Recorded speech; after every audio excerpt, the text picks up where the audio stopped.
The plan is Jane Eyre and Final Fantasy Tactics.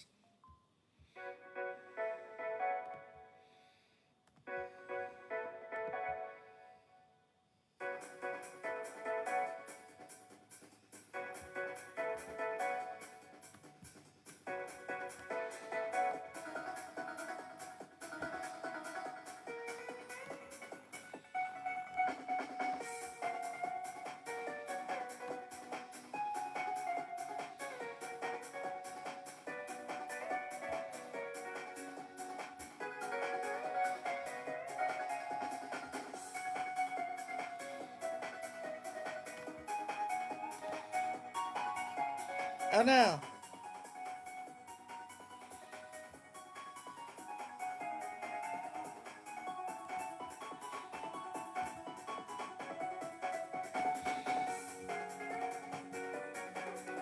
Okay. Why is this not working right?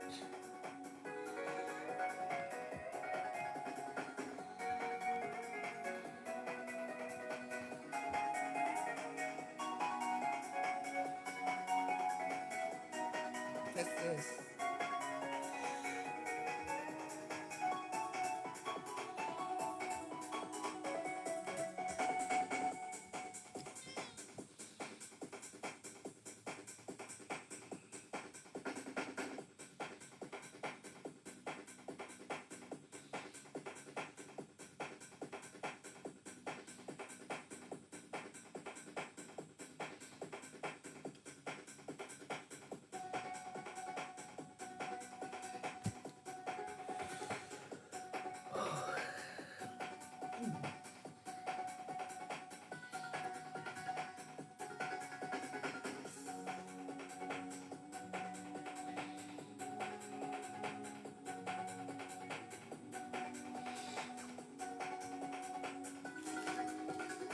Ooh.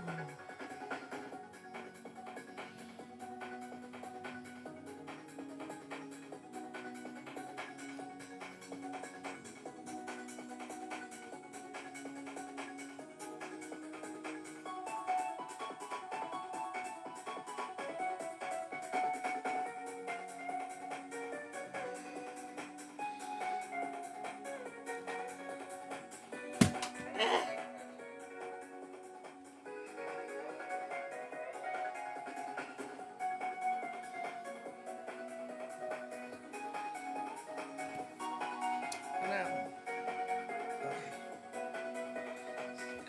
here.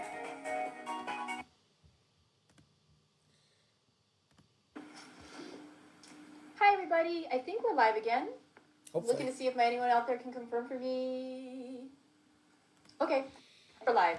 So hi, this is Christina from the Pacific Beach Library. Wanted to welcome you back to Tea with Jane Eyre. We're getting ready to read our third chapter of Jane Eyre by Charlotte Bronte, but I thought we'd start out by enjoying a little bit of tea today. Just because I like my teapot, I thought it'd be kind of fun. Let's pour our tea together. Oh no, I can't. It's not up high enough that I can show you nicely. Oh, it's a lovely little tea. This is a light one. It's a sleep. It's kind of fun because I never know exactly how much to put in, so if it's going to be really strong or light. But this one is a white tea, peach blossom flavor. So it just has a little bit of a little yellow tinge to it. It's delicious. It's a little hot, so I'm going to let it cool.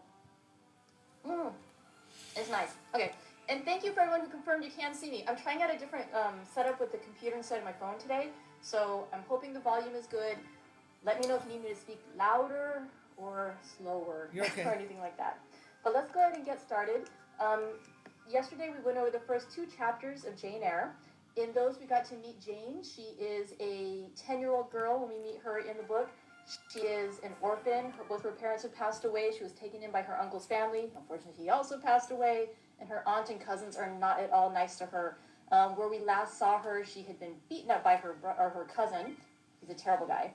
And then her aunt got angry at her for fighting back and sent her to punishment in the Red Room. Oh no. So Jane was quite traumatized. She was afraid she might see the ghost of her dead uncle, and she eventually passed out in a fit. So that's where we left her. Unconsciousness had claimed her and closed the scene at the end of chapter 2. So let's go in for chapter 3. All right. Whew. All right. So chapter 3. The next thing I remember is waking up with a feeling as if I had had a frightful nightmare and seeing before me a terrible red glare crossed with thick black bars. I heard voices too, speaking with a hollow sound, and as if muffled by a rush of wind or water, agitation, uncertainty, and an all-predominating sense of terror confused my faculties. Ere long, I became aware that someone was handling me, lifting me up, and supporting me in a sitting posture, and that more tenderly than I had ever been raised or upheld before. I rested my head against a pillow or an arm and felt easy. In 5 minutes more, the cloud of bewilderment dissolved. I knew quite well that I was in my own bed, and that the red glare was the nursery fire. It was night. A candle burned on the table. Bessie stood at the bed foot with a basin in her hand, and a gentleman sat in the chair near my pillow, leaning over me. I felt an inexpressible relief, a soothing conviction of protection and security when I knew that there was a stranger in the room, an individual not belonging to Gateshead and not related to Mrs. Reed. Turning from Bessie, though her presence was far less obnoxious to me than that of Abbott, for instance, would have been, I scrutinized the face of the gentleman. I knew him. It was Mr. Lloyd, an apothecary, sometimes called in by Mrs. Reed when the servants were ailing. For herself and the children, she employed a physician. "Well, who am I?" he said. I pronounced his name, offering him at the same time my hand. He took it, smiling and saying, "We shall do very well by and by." Then he laid me down, and addressing Bessie, charged her to be very careful that I was not disturbed during the night. Having given some further directions, and intimated that he should call again the next day, he departed, to my grief. I felt so sheltered and defeated while he sat in the chair near my pillow, and as he closed the door after him, all the room darkened and my heart again sunk. Inexpressible sadness weighed it down. "Do you feel as if you should sleep, miss?" asked Bessie, rather softly. Scarcely dared I answer her, for I feared the next sentence might be rough. "I will try. Would you like to drink, or could you eat anything?" "No, thank you, Bessie." "Then I think I shall go to bed, for it is past 12 o'clock, but you may call me if you want anything in the night." Wonderful civility, this. It emboldened me to ask a question. "Bessie, what is the matter with me? Am I ill?" "You fell sick, I suppose, in the Red Room, with crying. You'll be better soon, no doubt." Bessie went into the housemaid's apartment, which was near. I heard her say, "Sarah, come and sleep with me in the nursery. I daren't for my life be alone with that poor child tonight. She might die. It's such a strange thing she should have that fit. I wonder if she saw anything. Mrs. was rather too hard." Sarah came back with her. They both went to bed. They were whispering together for half an hour before they fell asleep. I caught scraps of their conversation, from which I was only able too distinctly to infer the main subject discussed. Something passed her, all dressed in white, and vanished. A great black dog behind him. 3 loud raps on the chamber door. A light in the churchyard just over his grave, etc., etc. At last, both slept. The fire and the candle went out. For me, the watches of that long night passed in ghastly wakefulness. Ear, eye, and mind were alike strained by dread, such dread as children only can feel. No severe or prolonged bodily illness followed this incident of the Red Room. It only gave my nerves a shock, of which I feel reverberation to this day. Yes, Mrs. Reed, to you I owe some fearful pangs of mental suffering. But I ought to forgive you, for you knew not what you did. While rending my heartstrings, you thought you were only uprooting my bad propensities. Next day, by noon, I was up and dressed, and sat wrapped in a shawl by the nursery hearth. I felt physically weak and broken down, but my worst ailment was an unutterable wretchedness of mind, a wretchedness which kept drawing from me silent tears. No sooner had I wiped one salt drop from my cheek than another followed. Yet I thought I ought to have been happy, for none of the Reeds were there. They were all gone out in the carriage with their mamma. Abbott, too, was sewing in another room, and Bessie, as she moved hither and thither, putting away toys and arranging drawers, addressed to me every now and then a word of unwonted kindness. This state of things should have been to me a paradise of peace, accustomed as I was to a life of ceaseless reprimand and thankless bagging. But in fact, my racked nerves were now in such a state that no calm could soothe, and no pleasure excite them agreeably. Bessie had been down into the kitchen, and she brought up with her a tart on a certain brightly painted china plate, whose bird of paradise, nestling in a wreath of convolvuli and rosebuds, had been wont to stir in me a most enthusiastic sense of admiration, and which plate I had often petitioned to be allowed to take in my hand in order to examine it more closely, but had always hitherto been deemed unworthy of such a privilege. This precious vessel was now placed on my knee, and I was cordially invited to eat a circlet of delicate pastry upon it. Vain favor, coming, like most other favors, long deferred and often wished for, too late. I could not eat the tart, and the plumage of the bird, the tints of the flowers, seemed strangely faded. I put both tart and plate away. Bessie asked if I would have a book. The word book acted as a transient stimulus, and I begged her to fetch Gulliver's Travels from the library. This book I had again and again perused with delight. I considered it a narrative of facts, and discovered in it a vein of interest deeper than what I found in fairy tales. For as to elves, having sought them in vain among foxglove leaves and bells, under mushrooms and beneath the ground ivy mantling old walnuts, I had at length made up my mind to the sad truth that they were all gone out of England to some savage country, where the woods were wilder and thicker, and the population more scant. Whereas Lilliput and Brobdingnag being, in my creed, solid parts of the earth's surface, I doubted not that I might one day, by taking a long voyage, see with my own eyes the little fields, houses, and trees, the diminutive people, the tiny cows, sheep, and birds of the one realm, and the cornfields forest high, the mighty mastiffs, the monster cats, the tower-like men and women of the other. Yet when this cherished volume was now placed in my hand, when I turned over its leaves and sought in its marvelous pictures the charm I had till now never failed to find, all was eerie and dreary. The giants were gaunt goblins, the pygmies malevolent and fearful imps, Gulliver a most desolate wanderer in most dread and dangerous regions. I closed the book, which I dared no longer peruse, and put it on the table, beside the untasted tart. Bessie had now finished dusting and tidying the room, and having washed her hands, she opened a certain little drawer full of splendid shreds of silk and satin, and began making a new bonnet for Georgiana's doll. Meanwhile she sang. Her song was, "In the days when we went gypsying a long time ago." I had often heard the song before, and always with a lively delight, for Bessie had a sweet voice, at least I thought so. But now, though her voice was still sweet, I found in its melody an indescribable sadness. Sometimes, preoccupied with her work, she sang the refrain very low, very lingeringly. Long time ago came out like the saddest cadence of a funeral hymn. She passed into another ballad, this time a really doleful one. My feet they are sore, my limbs they are weary. Long is the way, and the mountains are wild. Soon will the twilight close moonless and dreary over the path of the poor orphan child. Why did they send so far and so lonely, up where the moors spread and grey rocks are piled? Men are hard-hearted, and kind angels only watch o'er the steps of a poor orphan child. Yet distant and soft the night breeze is blowing, clouds there are none, and clear stars be mild. God in his mercy protection is showing, comfort and hope to the poor orphan child.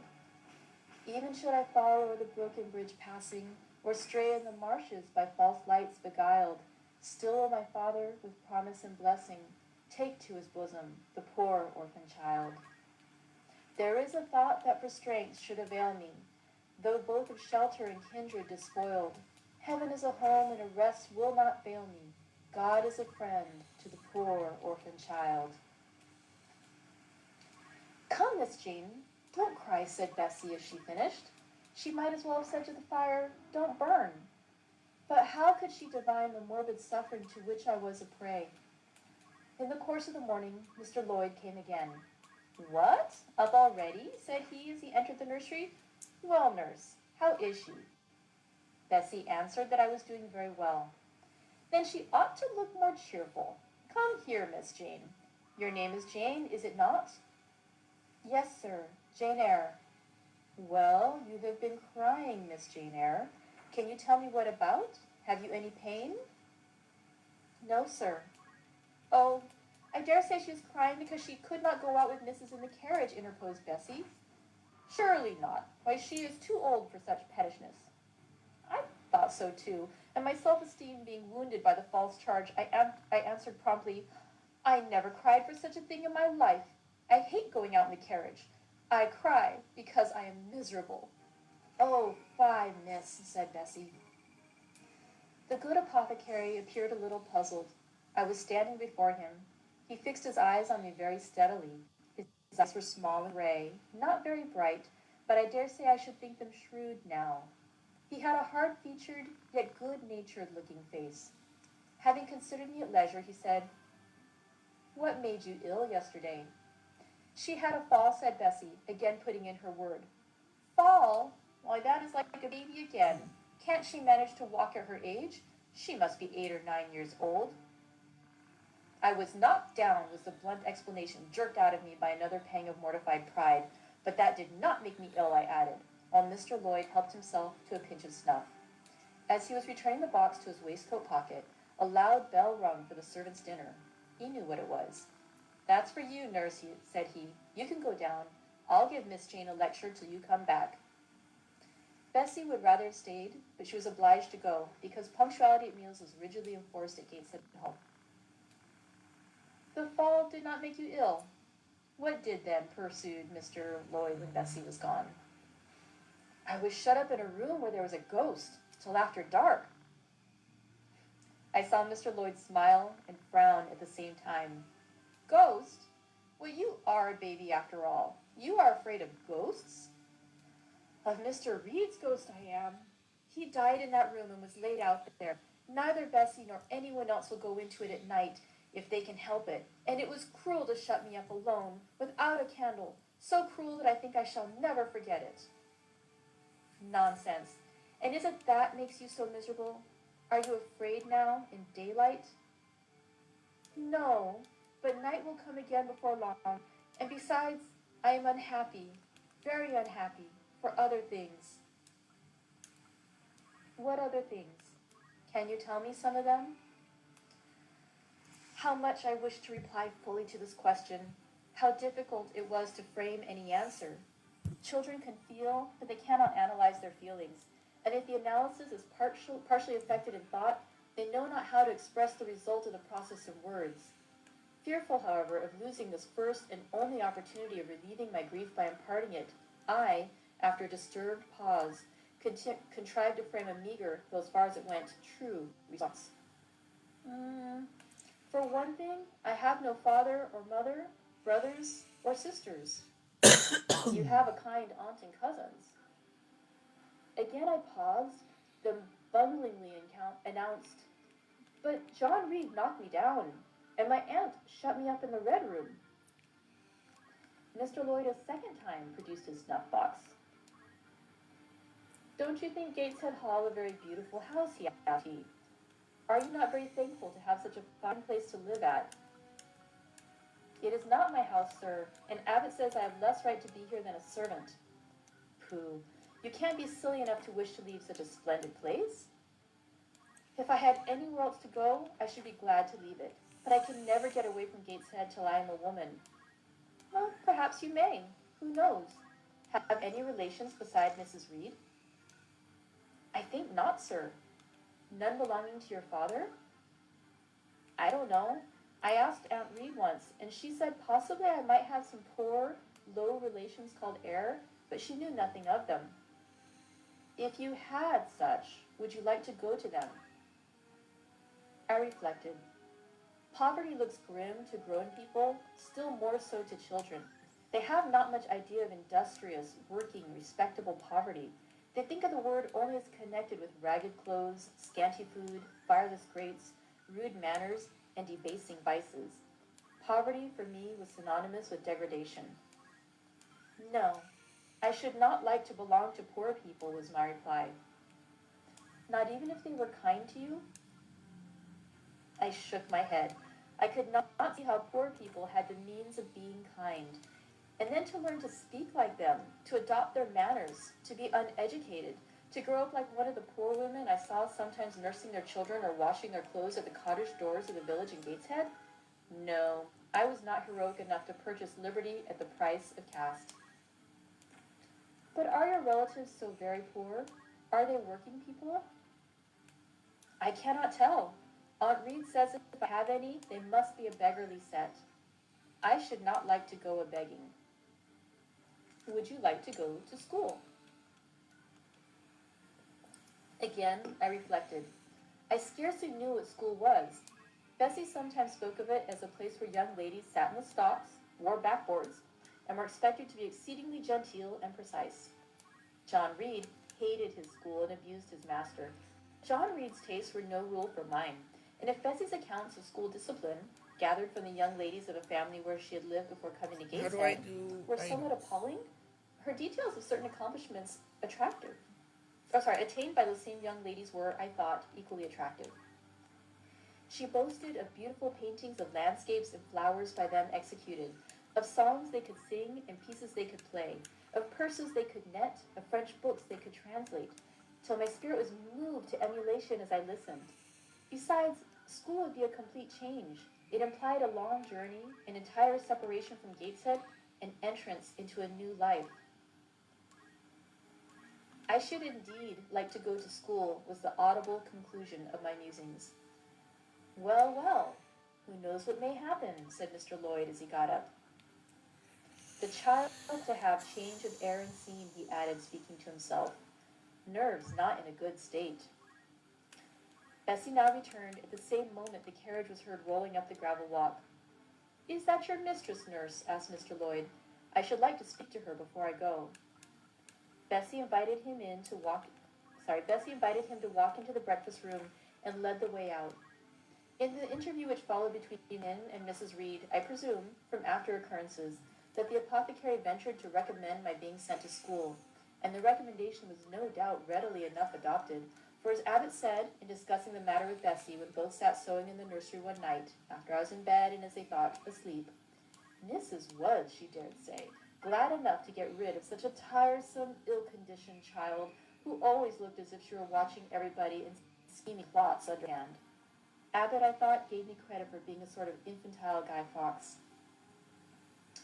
On that same occasion, I learned for the first time from Miss Abbott's communications to Bessie that my father had been a poor clergyman, that my mother had married him against the wishes of her friends who considered the match beneath her, that my grandfather Reed was so irritated at her disobedience he cut her off without a shilling, that after my mother and father had been married a year, the latter caught the typhus fever while visiting among the poor of a large manufacturing town where his curacy was situated, and where that disease was then prevalent, that my mother took the infection from him, and both died within a month of each other. Bessie, when she heard this narrative, sighed and said, Poor Miss Jane is to be pitied too, Abbott.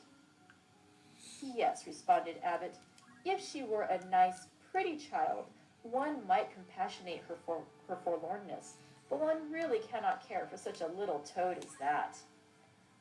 Not a great deal, to be sure, agreed Bessie. At any rate, a beauty like Miss Georgiana would be more moving in the same condition. Yes, I dote on Miss Georgiana, cried the fervent Abbot.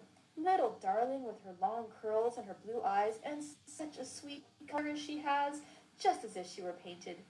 Bessie, I could fancy a Welsh rabbit for supper. So could I, with a roast onion. Come, we'll go down. They went. All right, that concludes Chapter 3.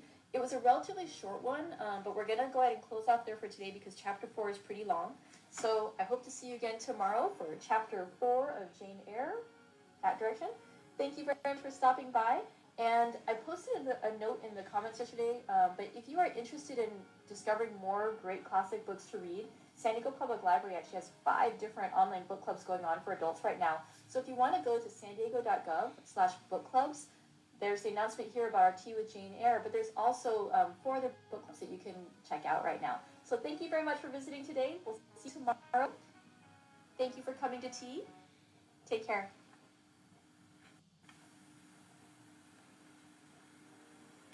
Hi, welcome back, everybody. Sorry, I'm all flustered today. Let's try that again. Hi, welcome back, everybody. It's Tea with Jane Eyre. I'm Christina Wainwright. I'm the branch manager at the Pacific Beach branch of the San Diego Public Library. I'm glad you could join us. We are joining together reading a chapter or so a day of Jane Eyre by Charlotte Bronte. I thought before we got started to give folks a time to get in here. We talk about a little about our tea. Today's tea, I have to add music to this post. For today's tea, I wanted to go sweet. I usually do like sweet. Sweet enough that I don't need to add sugar.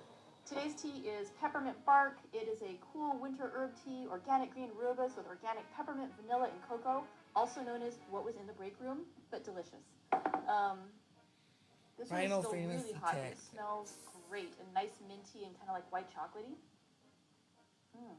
It's really good. Shop theme, hero theme. If you would like to tell us what you're drinking Under today, the if you're having tea or if you're having a little snack, I think it's always fun to share that kind of information. Also, I want to remind you guys, I did put something in the notes on today's little description. San Diego Public Library is hosting our first ever spring reading program.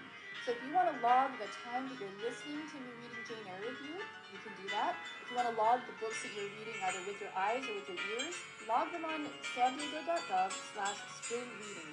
And it's just for bragging rights. That's interesting. What's fun. Under the stars? And I always like to look back to and see what books I've been reading in the past. And so if you'd like to log not just what you're drinking, but what you're reading, in addition to Jane Eyre, go ahead and put those in the comment field also, but log them on into the sandiego.gov/springreading and just spring into reading program. Okay. I think we need Under the Stars or the Final Fantasy. We are here. Let's go ahead and get started because this is kind of a long chapter. Exciting things are happening. For anyone who doesn't remember what happened yesterday, let me catch you up. And, ooh, that light is really bright. Let me see. Where were we at? Jane Eyre is an orphan. She is 10 years old. She is not loved by her family, her aunt and her cousins. They're terrible, terrible folks. Fortunately, though, after she passed out in a fit after being punished for something that was totally unfair, when she woke up... Yes, okay. Had to make sure because I'm reading ahead. When she woke up, there was somebody named Mr. Lloyd there. He was a local apothecary, kind of like the doctor, and he talked to her and... she revealed that she is very unhappy. That doesn't sound like that she doesn't like where she's at, that she's just really unhappy in her situation. And so he mentioned to her the idea that perhaps she'd like to go to school. She said she would very much like to, and then he asked if he could maybe speak with her aunt. So, see what happens next, if she'll get a chance to go away to school, or if she's going to have to stay at Gateshead Hall for the entire rest of the book. Let's find out. Chapter 4. From my discourse with Mr. Lloyd and from the above-reported conference between Bessie and Abbott, I gathered enough of hope to suffice as a motive for wishing to get well. A change seemed near. I desired and waited it in silence. It tarried, however. Days and weeks passed. I had regained my normal state of health, but no new allusion was made to the subject over which I brooded. Mrs. Reed surveyed me at times with a severe eye, but seldom addressed me. Since my illness, she had drawn a more marked line of separation than ever between me and her own children, appointing me a small closet to sleep in by myself, condemning me to take my meals alone and pass all my time in the nursery, while my cousins were constantly in the drawing room. Not a hint, however, did she drop about sending me to school. Still, I felt an instinctive certainty that she would not long endure me under the same roof with her, for her glance, now more than ever, when turned on me, expressed an insuperable and rooted aversion. Eliza and Georgiana, evidently acting according to orders, spoke to me as little as possible. John thrust his tongue in his cheek whenever he saw me, and once attempted chastisement, but as I instantly turned against him, roused by the same sentiment of deep ire and desperate revolt which had stirred my corruption before, he thought it better to desist, and ran from me, uttering execrations, and vowing I had burst his nose. I had indeed leveled at that prominent feature as hard a blow as my knuckles could inflict, and when I saw that either that or my look daunted him, I had the greatest inclination to follow up my advantage to purpose, but he was already with his mamma. I heard him in a blubbering tone commence the tale of how that nasty Jane Eyre had flown at him like a mad cat. He was stopped rather harshly. Don't talk to me about her, John. I told you not to go near her. She is not worthy of notice. I do not choose that either you or your sisters should associate with her. Here, leaning over the banister, I cried out suddenly, and without at all deliberating on my words, "They are not fit to associate with me!" Nichols alone and passed all my time in the nursery, while my cousins were constantly in the drawing room. Not a hint, however, did she drop about sending me to school. Still, I felt an instinctive certainty that she would not long endure me under the same roof with her, for her glance, now more than ever, when turned on me, expressed an insuperable and rooted aversion. Eliza and Georgiana, evidently acting according to orders, spoke to me as little as possible. John thrust his tongue in his cheek whenever he saw me, and once attempted chastisement, but as I instantly turned against him, roused by the same sentiment of deep ire and desperate revolt which had stirred my corruption before, he thought it better to desist, and ran from me, uttering execrations, and vowing I had burst his nose. I had indeed leveled at that prominent feature as hard a blow as my knuckles could inflict, and when I saw that either that or my look daunted him, I had the greatest inclination to follow up my advantage to purpose, but he was already with his mamma. I heard him in a blubbering tone commence the tale of how that nasty Jane Eyre had flown at him like a mad cat. He was stopped rather harshly. Don't talk to me about her, John.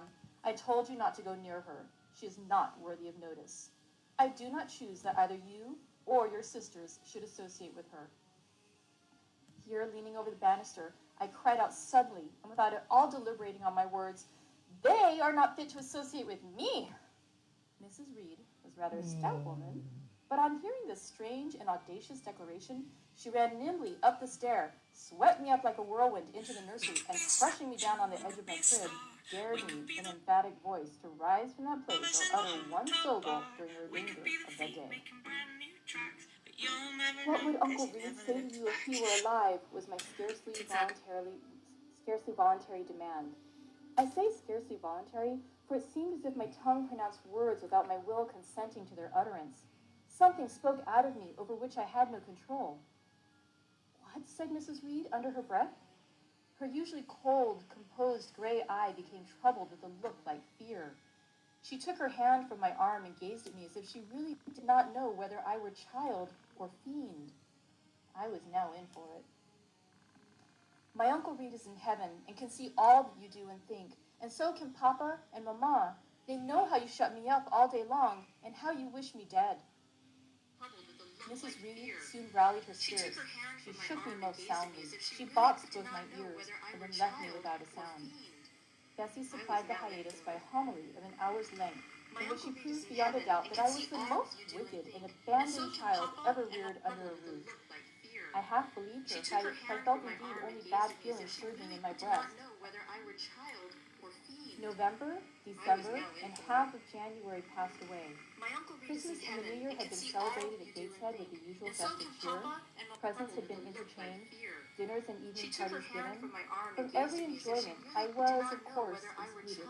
My share of the gaiety consisted in witnessing the daily appareling of Eliza and Georgiana, and seeing them descend to the drawing room, dressed out in thin muslin frocks and scarlet sashes, with hair elaborately ringleted, and afterward in listening to the sound of the piano or the harp played below, to the passing to and fro of the butler and footman, to the jingling of glass and china as refreshments were handed, to the broken hum of conversation as the drawing room doors opened and closed.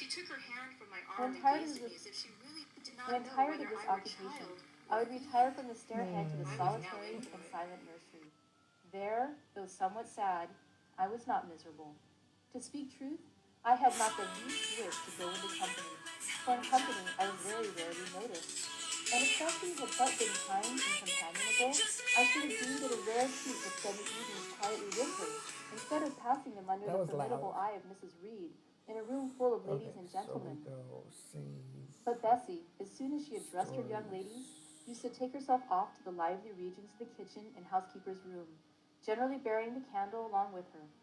I then sat with my doll on my knee till the fire got low, glancing round occasionally to make sure that nothing worse than myself haunted the shadowy room.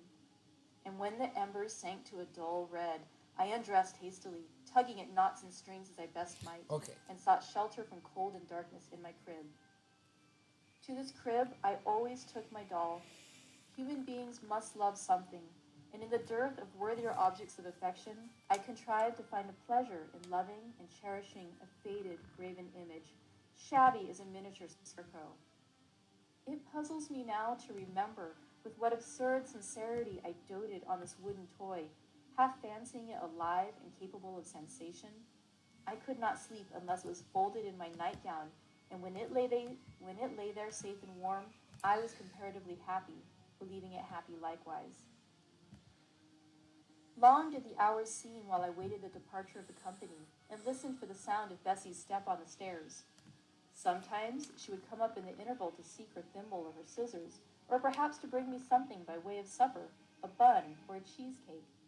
Then she would sit on the bed while I ate it, and when I had finished, she would tuck the clothes round me, and twice Their she kissed me and names. said, "Good night, Miss Jane." When thus gentle, Bessie seemed to me the best, prettiest, kindest being in the world, and I wished most intensely that she would always be so pleasant and amiable, and never push me about, or scold, or task me unreasonably, as she was too often wont to do. Bessie Lee must, I think, have been a girl of good natural capacity, for she was smart in all she did, and had a remarkable knack of narrative, or so at least I judge from the impression made on me by her nursery tales. She was pretty, too, if my recollections of her face and person are correct. I remember her as a slim young woman with black hair, dark eyes, very nice features, and good clear complexion. But she had a capricious and hasty temper, and indifferent ideas of principle or justice. Still, such as she was, I preferred her to anyone else at Gateshead Hall. It was the 15th of January, about 9 o'clock in the morning. Bessie had gone down to breakfast. My cousins had not yet been summoned to their mamma. Eliza was putting on her bonnet and warm garden coat to go and feed her poultry, an occupation of which she was fond, and not less so of selling the eggs to the housekeeper and hoarding up the money she thus obtained. She had a turn for traffic, and a marked propensity for saving, shown not only in the vending of eggs and chickens, but also in driving hard bargains with the gardener about flower roots, seeds, and slips of plants, that functionary having orders from Mrs. Reed to buy of his young lady all the products of her parterre she wished to sell, and Eliza would have sold the hair off her head if she could have made a handsome profit thereby. As to her money, she first secreted it in odd corners, wrapped in a rag or an old curl paper, but some of these hoards having been discovered by the housemaid, Eliza, fearful of one day losing her valued treasure, consented to entrust it to her mother at a usurious rate of interest, 50 or 60%, which interest she extracted every quarter, keeping her accounts in a little book with anxious accuracy. Georgiana sat on a high stool, dressing her hair at the glass and interweaving her curls with artificial flowers and faded feathers, of which she had found a store in a drawer in the attic. I was making my bed, having received strict orders from Bessie to get it arranged before she returned, for Bessie now frequently employed me as a sort of under-nursery maid to tidy the room, dust the chairs, etc. Okay, the Having word has spread the been quilt and spread folded my nightdress, on the I went to the channels, window seat to put in order some so picture books and dolls' people house know what they're furniture missing scattered now. there. An abrupt command from Georgiana to let the playthings alone, for the tiny chair and mirrors, the fairy plates and cups, were her property, stopped my proceedings. And then, for lack of other occupation, I fell to breathing on the frost flowers with which the window was fretted, and thus clearing a space in the glass through which I might look out on the grounds, where all was still and petrified under the influence of a hard frost. From this window were visible the porter's lodge and the carriage road, and just as I had dissolved so much of the silver-white foliage veining the panes as left room to look out, I saw the gates thrown open and a carriage roll through. I watched it ascending the drive with indifference. Carriages often came to Gateshead, but none ever brought visitors in whom I was interested. It stopped in front of the house, the doorbell rung loudly, the newcomer was admitted. All this being nothing to me, my vacant attention soon found livelier attraction in the spectacle of a little hungry robin, which came and chirped on the twigs of a leafless cherry tree nailed against the wall near the casement. The remains of my breakfast of bread and milk stood on the table, and having crumbled a morsel of roll, I was tugging at the sash to put out the crumbs on the windowsill when Bessie came running upstairs into the nursery. Miss Jane, take off your pinafore. What are you doing there? Have you washed your hands and face this morning? I gave another tug before I answered, for I wanted the bird to be secure of its bread. The sash yielded. I scattered the crumbs, some on the windowsill, some on the cherry tree bough. In closing the window, I replied, No, Bessie, I have only just finished dusting. Troublesome, careless child. And what are you doing now? You look quite red, as if you had been about some mischief. What were you opening the window for? I was spared the trouble of answering, for Bessie seemed in too great a hurry to listen to explanations. She hauled me to the washstand, inflicted a merciless but happily brief scrub on my face and hands with soap, water, and a coarse towel, disciplined my head with a bristly brush, denuded me of my pinafore, and then hurrying me up to the top of the stairs, bid me go down directly, as I was wanted in the breakfast room. I would have asked who wanted me. I would have demanded if Mrs. Reed was there, but Bessie was already gone and had closed the nursery door upon me. I slowly descended. For nearly 3 months I had never been called to Mrs. Reed's presence. Restricted so long to the nursery, the breakfast, dining, and drawing rooms were become for me awful regions, on which it dismayed me to intrude. I now stood in the empty hall. Before me was the breakfast room door, and I stopped, intimidated and trembling. What a miserable little poltroon had fear, engendered of unjust punishment, made of me in those days. I feared to return to the nursery. I feared to go forward to the parlor. 10 minutes I stood in agitated hesitation. The vehement ringing of the breakfast room bell decided me. I must enter. Who could want me? I asked inwardly, as with both hands I turned the stiff door handle, which for a second or two resisted my efforts. What should I see besides Aunt Reed in the apartment? A man or a woman? The handle turned, the door unclosed, and passing through and curtsying low, I looked up at a black pillar. Such at least appeared to me at first sight, the straight, narrow, sable-clad shape standing erect on the rug. The grim face at the top was like a carved mask, placed above the shaft by way of capital. Mrs. Reed occupied her usual seat by the fireside. She made a signal to me to approach. I did so, and she introduced me to the stony stranger with these words, "This is the little girl respecting whom I applied to you."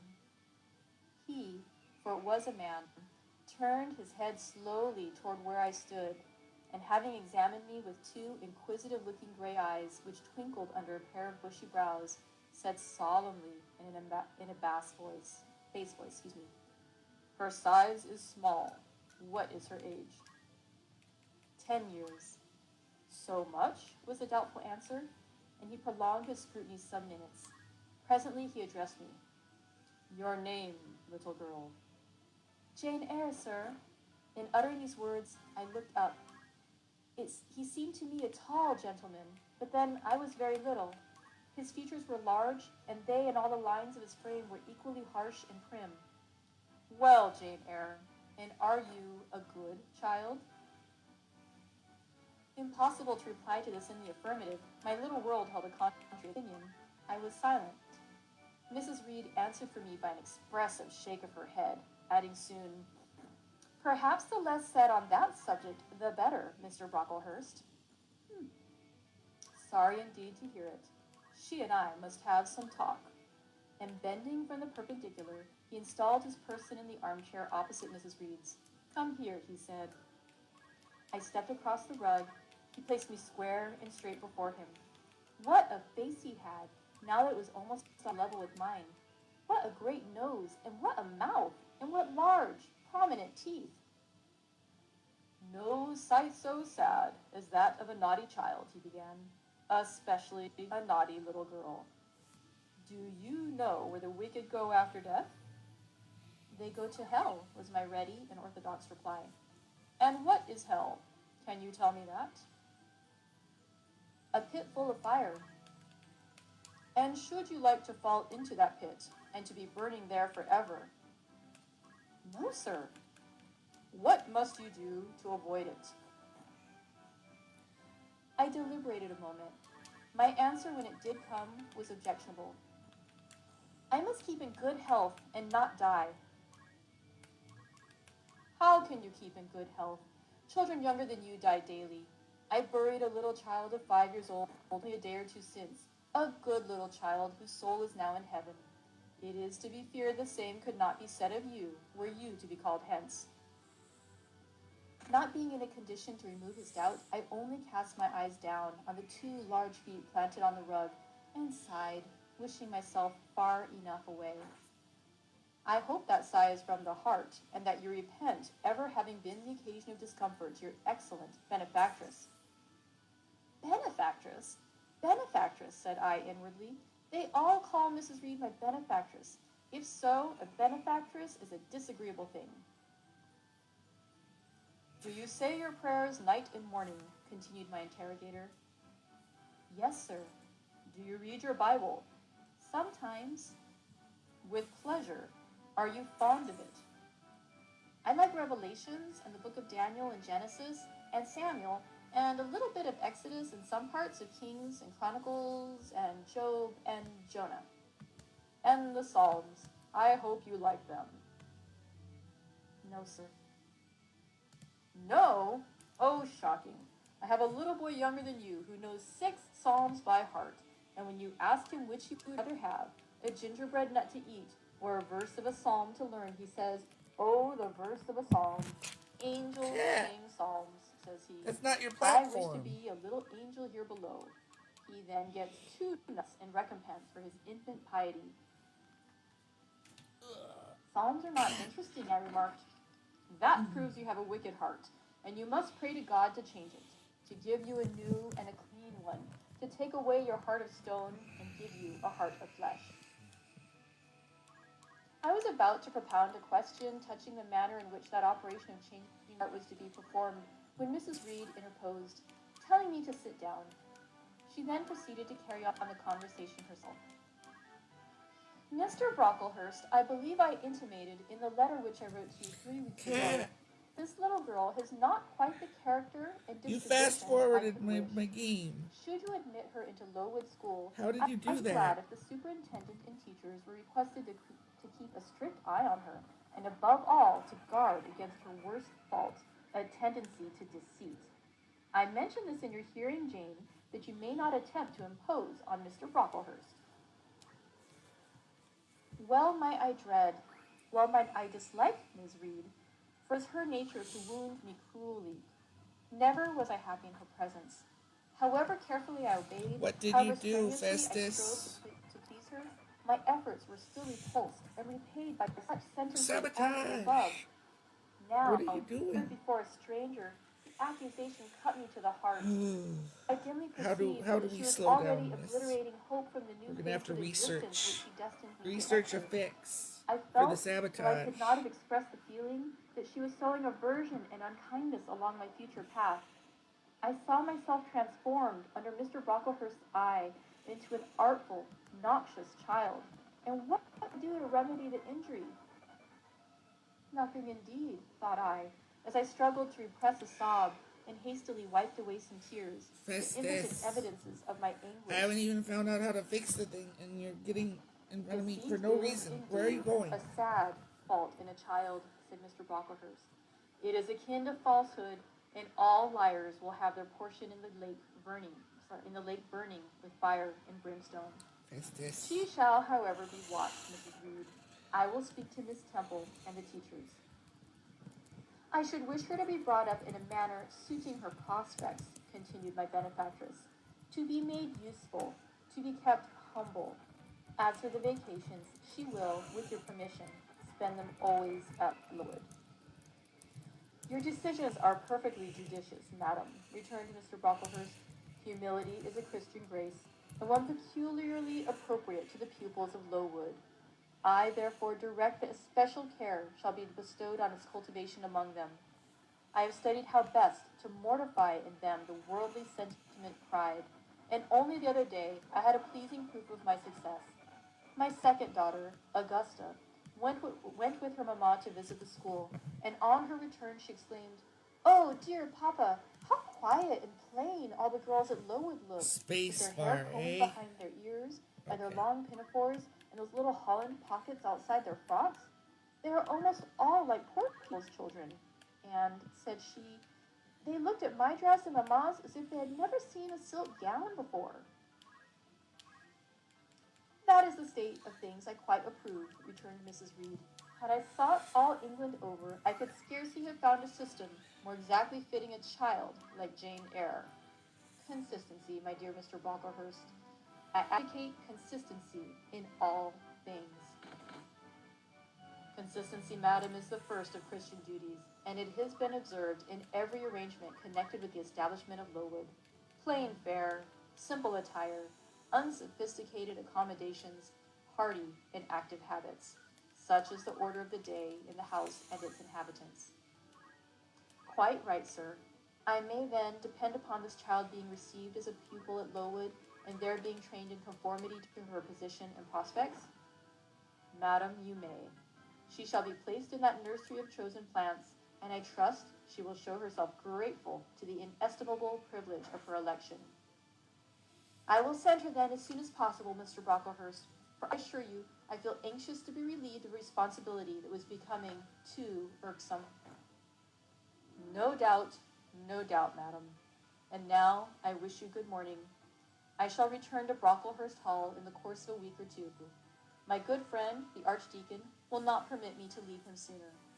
I shall send Miss Temple notice that she is to expect a new girl, so that there will be no difficulty about receiving her.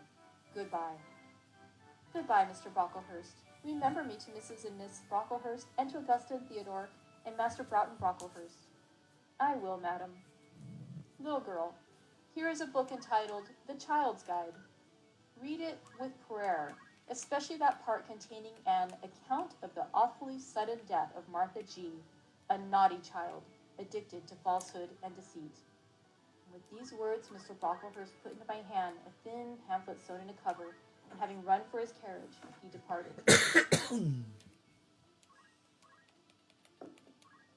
Mrs. Reed and I were left alone. Some minutes passed in silence. She was sewing. I was watching her. Mrs. Reed might be at that time some 6 or 7 and 30. She was a woman of robust frame, square-shouldered and strong limbs, not tall, and though stout, not obese. She had a somewhat large face, the underjaw being much developed and very solid. Her brow was low, her chin large and prominent, mouth and nose sufficiently regular. Under her light eyebrows glimmered an eye devoid of truth. Her skin was dark and opaque, her hair nearly flaxen. Her constitution was sound as a bell. Illness never came near her. She was an exact, clever manager. Her household and tenantry were thoroughly under her control. Her children only at times defied her authority and laughed it to scorn. She dressed well and had a presence and port calculated to set off handsome attire. Sitting on a low stool, a few yards from her armchair, I examined her figure. I perused her features. In my hand, I held the tract, containing the sudden death of the liar, to which narrative my attention had been pointed out as an appropriate warning. What had just passed? What Mrs. Reed had said concerning me to Mr. Brocklehurst, the whole tenor of their conversation was recent, raw, and stinging in my mind. I had felt every word as acutely as I had heard it plainly, and a passion of resentment fermented within me now. Mrs. Reed looked up from her work. Her eyes settled on mine. Her fingers at the same time suspended their nimble movements. Go out of the room. Return to the nursery was her mandate. My look or something else must have struck her as offensive, for she spoke with extreme, though suppressed irritation. I got up. I went to the door. I came back again. I walked to the window, across the room, and then close up to her. Speak, I must. I had been treaded on severely and must turn. But how? What strength had I to dart retaliation at my antagonist? I gathered my energies and launched them in this blunt sentence. I am not deceitful. If I were, I should say I loved you. But I declare I do not love you. I dislike you the worst of anybody in the world except John Reed. And this book about the liar, you may give it to your girl Georgiana, for it is she who tells lies, and not I. Mrs. Reed's hands still lay on her work inactive. Her eye of ice continued to dwell freezingly on mine. What more have you to say? She asked, rather in the tone in which a person might address an opponent of adult age than such as is ordinarily used to a child. That eye of hers, that voice, stirred every antipathy I had. Shaking from head to foot, thrilled with ungovernable excitement, I continued, I am glad you are no relation of no relation of mine. I will never call you aunt again as long as I live. I will never come to see you when I am grown up. And if anyone asks me how I liked you and how you treated me, I will say the very thought of you makes me sick, and that you treated me with miserable cruelty. How dare you affirm that, Jane Eyre? How dare I, Mrs. Reed? How dare I? Because it is the truth. You think I have no feelings, and that I can live without one bit of love or kindness, but I cannot live so, and you have no pity. I shall remember how you thrust me back, roughly and violently thrust me back into the red room, and locked me up there. To my dying day, though I was in agony, though I cried out while suffocating with distress, have mercy, Aunt Reed. And that punishment you made me suffer because your wicked boy struck me, knocked me down for nothing. I will tell anybody who asks me questions this exact tale. People think you are a good woman, but you are bad, hard-hearted.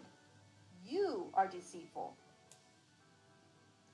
Ere I had finished this reply, my soul began to expand, to exult, with the strangest sense of freedom, of triumph I had ever felt. It seemed as if an invisible bond had burst, and that I had struggled out into unhoped-for liberty. Not without cause was this sentiment. Mrs. Reed looked frightened. Her work had slipped from her knee. She was lifting up her hands, rocking herself to and fro, and even twisting her face as if she would cry. Jane, you are under a mistake. What is the matter with you? Why do you tremble so violently?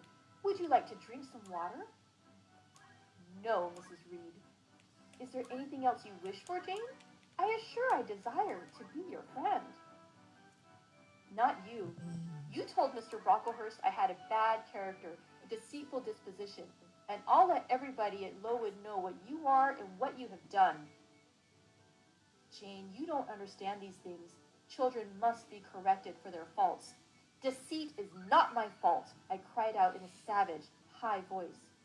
But you are passionate, Jane. That you must allow. And now return to the nursery. There's a dear, and lie down a little. I am not your dear. I cannot lie down. Send me to school soon, Mrs. Reed, for I hate to live here. I will indeed send her to school soon, murmured Mrs. Reed's sotto voice, and gathering up her work, she abruptly quitted the apartment. I was left there alone, winner of the field. It was the hardest battle I had fought, and the first victory I had gained. I stood a while on the rug where Mr. Brocklehurst had stood, and I enjoyed my conqueror's solitude. First, I smiled to myself and felt elate, but this fierce pleasure subsided in me as fast as did the accelerated throb of my pulses. A child cannot quarrel with its elders as I had done, cannot give its furious feelings uncontrolled play as I had given mine, without experiencing afterward the pang of remorse and the chill of reaction. A ridge of lighted heath, alive, glancing, devouring, would have been a neat emblem of my mind when I accused and menaced Mrs. Reed. The same ridge, black and blasted after the flames are dead, would have represented as neatly my subsequent condition, when half an hour's silence and reflection had shown me the madness of my conduct and the dreariness of my hated and hating position. Something of vengeance I had tasted for the first time, as aromatic wine it seemed on swallowing, warm and racy. Its after flavor, metallic and corroding, gave me a sensation as if I had been poisoned.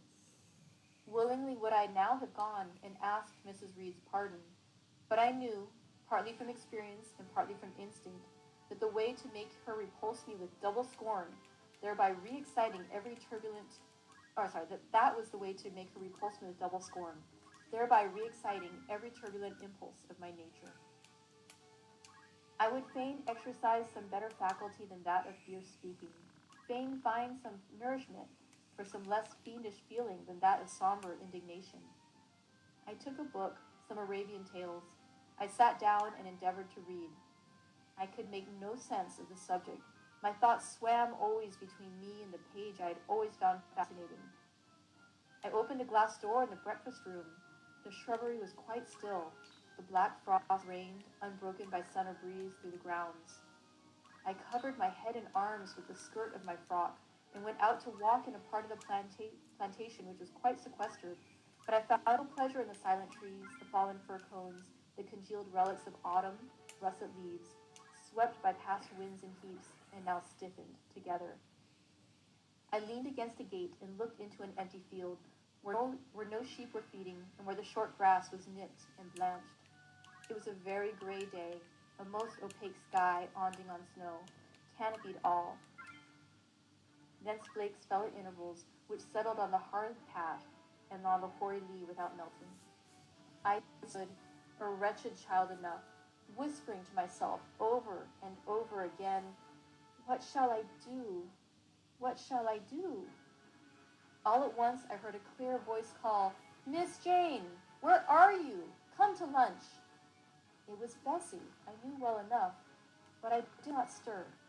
Her light step came tripping down the path.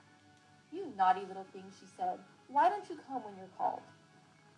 Bessie's presence now, compared with the thoughts over which I had been brooding, seemed cheerful, even though as usual she was somewhat cross. The fact is, after my conflict with, and victory over, Mrs. Reed, I was not disposed to care much for the nursemaid's transitory anger, and I was disposed to bask in her youthful lightness of heart. I just put my 2 arms round her and said, "Come, Bessie, don't scold." The action was more frank and fearless than any I was habituated to indulge in. Somehow, it pleased her. "You are a strange child, Miss Jane," she said, as she looked down at me. "A little, roving, solitary thing.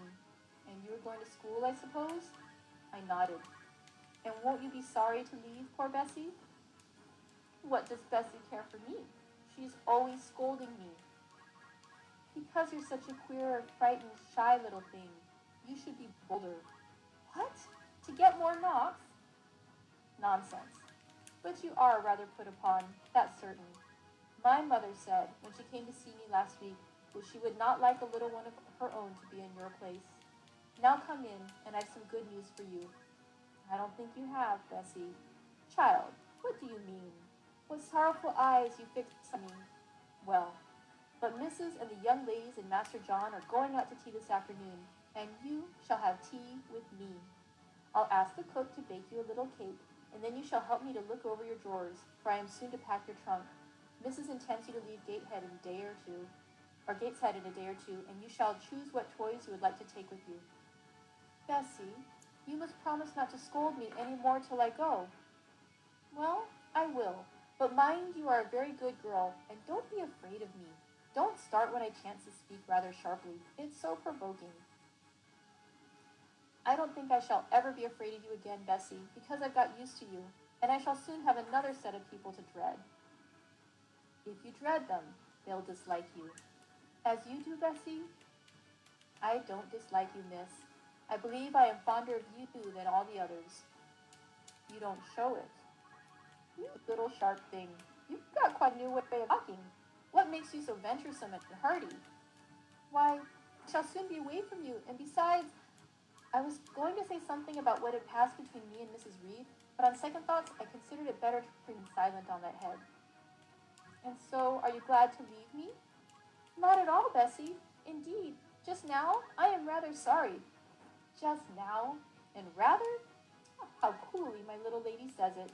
I dare say now if I were to ask you for a kiss, you wouldn't give it to me. You'd say you would rather not." "I'll kiss you and welcome. Bend your head down." Bessie stooped, we mutually embraced, and I followed her into the house quite comforted. That afternoon lapsed in peace and harmony, and in the evening Bessie told me some of her most enchanting stories, and sung me some of her sweetest songs. Even for me, life had its gleams of sunshine. And that's the end of chapter 4 of Jane Eyre by Charlotte Bronte. I love how spunky she is. So again, I hope you have a wonderful weekend. Let's see. Enjoy what you're reading over the weekend, whatever you're reading. And like I said, I'd love to see in your comments below what it is that you're reading. Enjoy. Have a great, great time. And ooh, one more spitty. Thank you very much. Have a great weekend.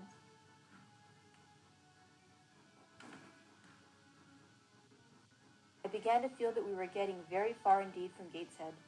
We ceased to pass through towns. The country changed. Great gray hills heaved up round the horizon as twilight deepened. This is week 2 of our Tea with Jane Eyre. I'm glad you could join us today, readers. And let's see. Hi, welcome back. This is week 2 of our Tea with Jane Eyre. I'm glad you could join us today, readers. And let's see. To start us off, because it is Tea with Jane Eyre, I'm going to start by introducing our tea of the day. Today's tea is I just went tea bag, I didn't go loose leaf today. It's from Steep by Bigelow, and it is the Earl Grey tea. So let's go ahead and get that poured out for all of us.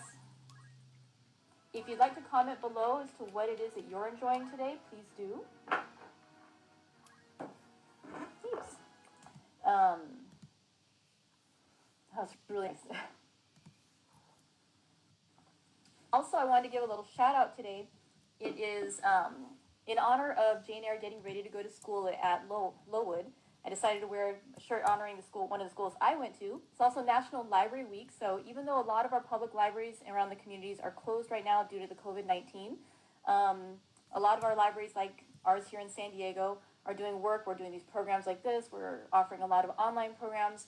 We're trying to support our communities as best we can. And so even though our buildings are closed, your public libraries are still available for you. We are so glad to be able to serve our communities. So thank you very much for joining us during National Library Week.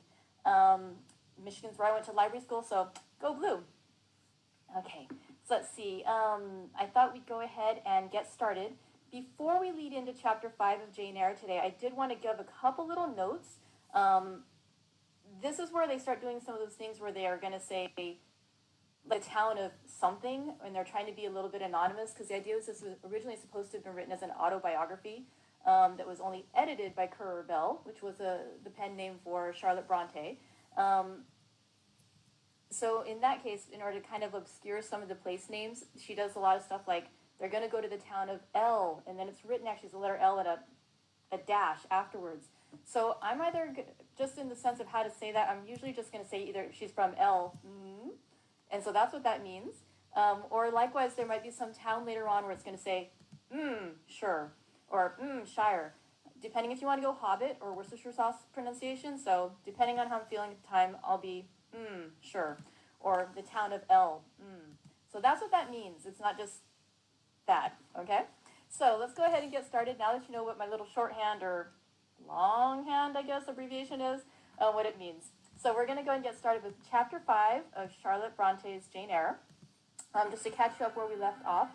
Again, I think most of you already know Jane Eyre, young orphan, not very good relationship with her adoptive or her family that's raising her. And so what happened in our last chapter was that Mr. Lloyd, the apothecary, had recommended to her guardian, Mrs. Reed, that she be allowed to go to school. And she met Mr. Brocklehurst, who is who runs the Lowood School, and Jane was quite upset because her aunt, Mrs. Reed, told Mr. Brocklehurst that she was a liar. And Jane vehemently protested after Mr. Brocklehurst left and told her aunt, in no uncertain terms, I'm not the liar, you are, and when I go forward, I'm never going to call you aunt again. I'm never going to forget this moment and this trauma. And now Jane is ready to go off to have her new life over at Lowood School and never go back to Gateshead again. So here we are ready to start chapter 5 as she embarks on her new journey leaving Gateshead Hall. Chapter 5. 5 o'clock had hardly struck on the morning of the 19th January when Bessie brought a candle into my closet and found me already up and nearly dressed. I had risen half an hour before her entrance and had washed my face and put on my clothes by the light of a half moon just setting, whose ray streamed through the narrow window of my little crib. I was to leave Gateshead that day by a coach, which passed the lodge gates at 6 a.m. Bessie was the only person yet risen. She had lighted a fire in the nursery, where she now proceeded to make my breakfast. Few children can eat when excited with the thoughts of a journey, nor could I. Bessie, having pressed me in vain to take a few spoonfuls of the boiled milk and bread she had prepared for me, wrapped up some biscuits in a paper and put them into my bag. Then she held my pelisse and bonnet, and wrapping herself in a shawl, she and I left the nursery. As we passed Mrs. Reed's bedroom, she said, "Will you go in and bid Mrs. goodbye?" "No, Bessie. She came to my crib last night when you were gone down to supper, and said I need not disturb her in the morning, or my cousins either. And she told me to remember that she had always been my best friend, and to speak of her and be grateful to her accordingly." "What did you say, miss?" "Nothing. I covered my face with the bedclothes and turned from her to the wall." "That was wrong, Miss Jane." "It was quite right, Bessie. Your missus has not been my friend. She has been my foe." "Oh, Miss Jane, don't say so." "Goodbye to Gateshead," cried I, as we passed through the hall and went out at the front door. The moon was set, and it was very dark. Bessie carried a lantern, whose light glanced on wet steps and gravel roads sodden by a recent thaw. Rain and chill was the winter morning. My teeth chattered as I hastened down the drive. There was a light in the porter's lodge. When we reached it, we found the porter's wife just kindling her fire. My trunk, which had been carried down the evening before, stood quartered at the door. It wanted but a few minutes of 6, and shortly after that hour had struck, the distant roll of wheels announced the coming coach. I went to the door and watched its lamps approach rapidly through the gloom. "Is she going by herself?" asked the porter's wife. "Yes." "And how far is it?" 50 miles. "What a long way! I wonder Mrs. Reed is not afraid to trust her so far alone." The coach drew up. There it was at the gates, with its 4 horses and its top laden with passengers. The guard and coachman loudly urged haste. My trunk was hoisted up. I was taken from Bessie's neck, to which I clung with kisses. "Be sure and take good care of her," cried she to the guard, as he lifted me into the inside. Aye, was the answer. The door was clapped to. A voice exclaimed, "All right," and on we drove. Thus was I severed from Bessie and Gateshead, thus whirled away to unknown and, as I then deemed, remote and mysterious regions. I remember but little of the journey. I only know that the days seemed to me of a preternatural length, and that we appeared to travel over hundreds of miles of road. We passed through several towns, and in one, a very large one, the coach stopped. The horses were taken out, and the passengers alighted to dine. I was carried into an inn, where the guard wanted me to have some dinner, but as I had no appetite, he left me in an immense room with a fireplace at each end, a chandelier pendant from the ceiling, and a little red gallery high up against the wall filled with musical instruments. Here I walked about a long time, feeling very strange and mortally apprehensive of someone coming in and kidnapping me, for I believed in kidnappers, their exploits having frequently figured in Bessie's fireside chronicles. At last, the guard returned. Once more I was stowed away in the coach. My protector mounted his own seat, sounded his hollow horn, and away we rattled over the snowy street of L. Afternoon came on wet and somewhat misty. As it waned into dusk, I began to feel that we were getting very far indeed from Gateshead. We ceased to pass through towns. The country changed. Great gray hills heaved up round the horizon. As twilight deepened, we descended a valley, dark with wood, and long after night had overclouded the prospect, I heard a wild wind rushing among trees. Lulled by the sound, I at last dropped asleep. I had not long slumbered when the sudden cessation of motion awoke me. The coach door was thrown open, and a person like a servant was standing at it. I saw her face and dress by the light of the lamps. "Is there a little girl called Jane Eyre here?" she asked. I answered yes, and was then lifted out. My trunk was handed down, and the coach instantly drove away. I was stiff with long sitting, and bewildered with the noise and motion of the coach. Gathering my faculties, I looked about me. Rain, wind, and darkness filled the air. Nevertheless, I dimly discerned a wall before me and a door open in it. Through this door I passed with my new guide. She shut and locked it behind her. There was now visible a house or houses, for the buildings spread far, with many windows and lights burning in some. We went up a broad pebbly path, splashing wet, and were admitted at a door. Then the servant led me through a passage into a room with a fire, where she left me alone. I stood and warmed my numbed fingers over the blaze, then I looked round. There was no candle, but the uncertain light from the hearth showed at intervals, papered walls, carpet, curtains, shining mahogany furniture. It was a parlor, not so spacious or splendid as the drawing room at Gateshead, but comfortable enough.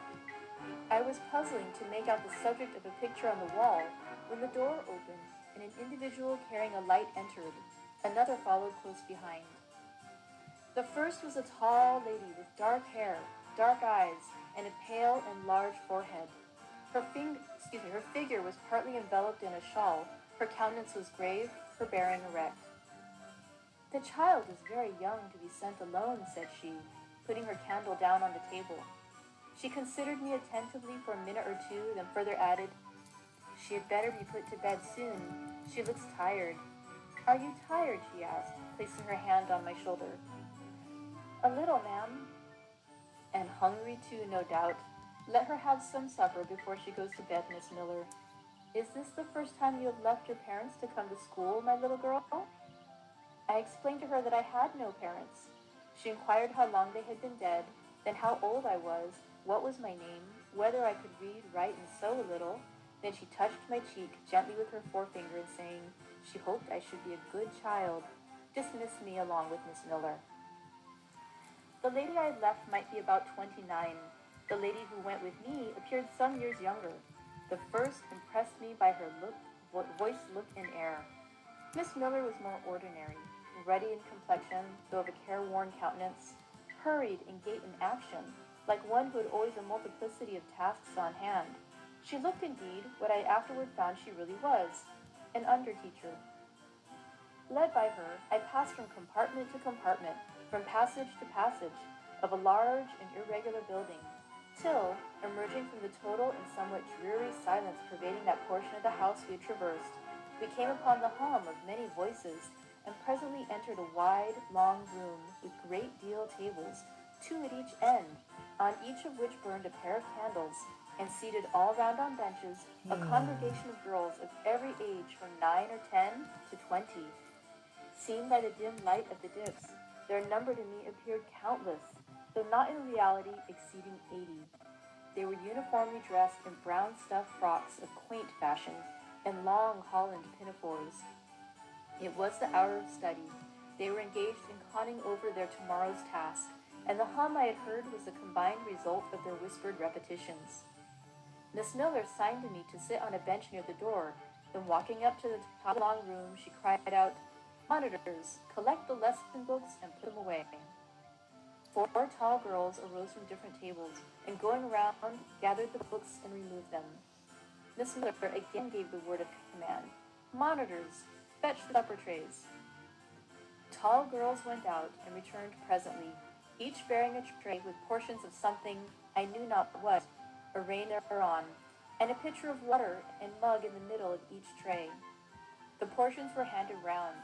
Those who liked took a draught of the water, the mug being common to all. When it came to my turn, I drank, for I was thirsty. I did not touch the food, excitement and fatigue rendering me incapable of eating.